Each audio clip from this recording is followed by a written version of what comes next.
This is K. Ajit. Today I'm going to narrate a story. Uh, the name of this story, really it is a great story. The name of the book, really it is a book. Uh, the name of the book is The Watchman. Before we get into the context of the story, we will look upon the overview regarding the author and the background work done for this book. The Watchman is a comic book related limited series by British creative team of writers. The writer of this book is Alan Moore. He is a great writer who described the context with complex sentences, having in-depth meaning of every situation in the book. And the background artists are Dave Gibbons and the colorist John Higgins had done a great job of projecting the book summary, having a great interaction with the user. It was published monthly by DC Comics in 1986 and 1987 before being collected in a single volume edition in 1987.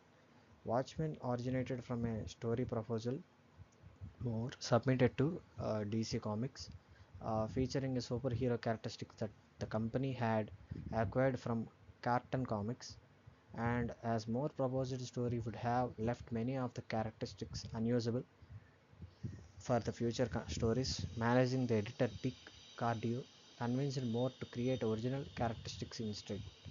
And we will go into the context regarding the story.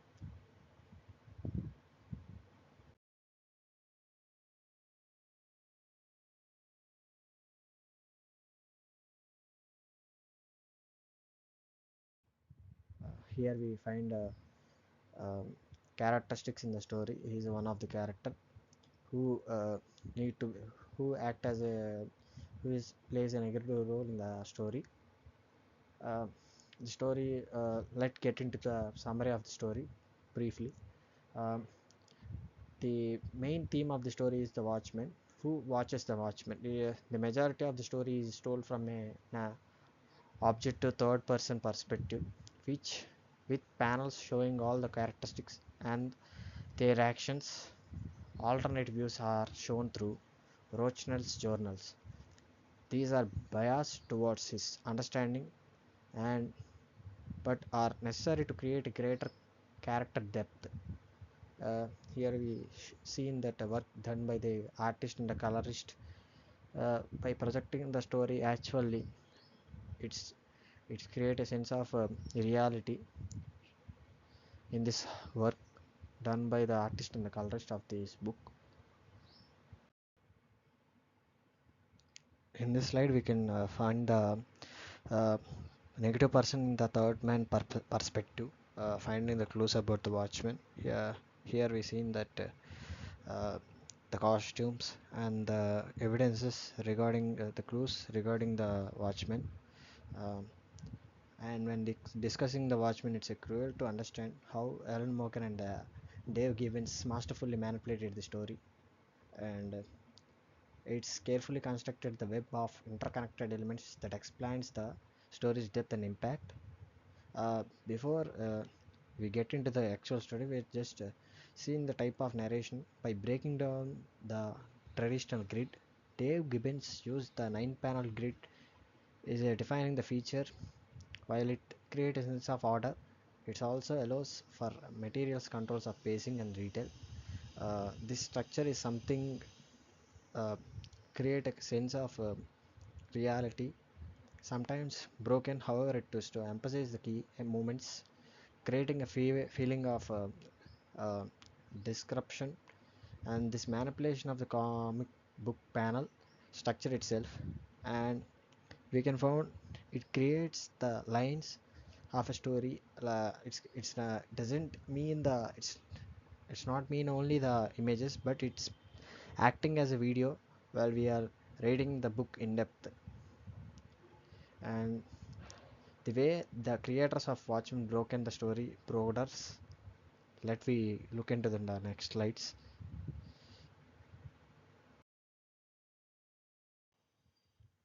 Here we find the book page cover of the book Watchmen, and when we carefully observe the title page, Here we found the non-linear storytelling. The narrator frequently shifts past, future, and present, blurring the lines of time. The non-linear approach allows more to explore the characteristics, motivations, and the consequences their actions in the four profound way. Uh, this also forces the reader to pay close attention, uh, and also the symbolism and the recurring fix that has been used in this story. Recurring symbols such as the blood-stained smiley face create a sense of unease and foreshadowing the book, and we can found we can the reader can came to understanding by seeing the book cover that it's all about a crime thriller. It's all about the crime stories, and this visual motif connects the different plot threads and reinforce the story themes. The symbols also create a feeling that the story is larger than just what is on the page. In essence, Watchmen transcends the limitations of the traditional superhero comics by pushing the borders of storytelling. It's a masterclass in how to use the medium to create a complex, and impressive, and thought-provoking experience. Uh, and the non-linear approach allows more to explore the characteristics and the motivations and the consequences of their actions in more profound way. Here we found the non-linear storytelling and the symbolism and the recurring motifs.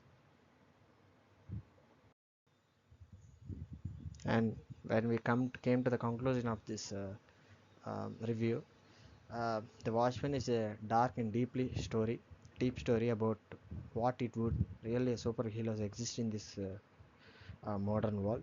It's just about the punching bad guys. It's about the tough choices people make in their life and the weight of the power and the messy reality of being human.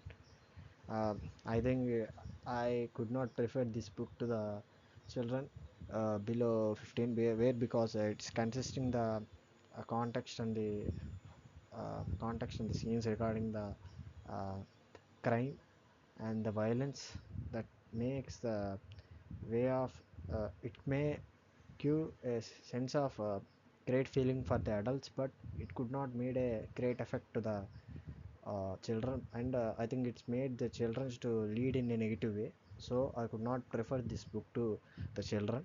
And it is also important to note that because of the mature themes, the graphic novel is not for the young children.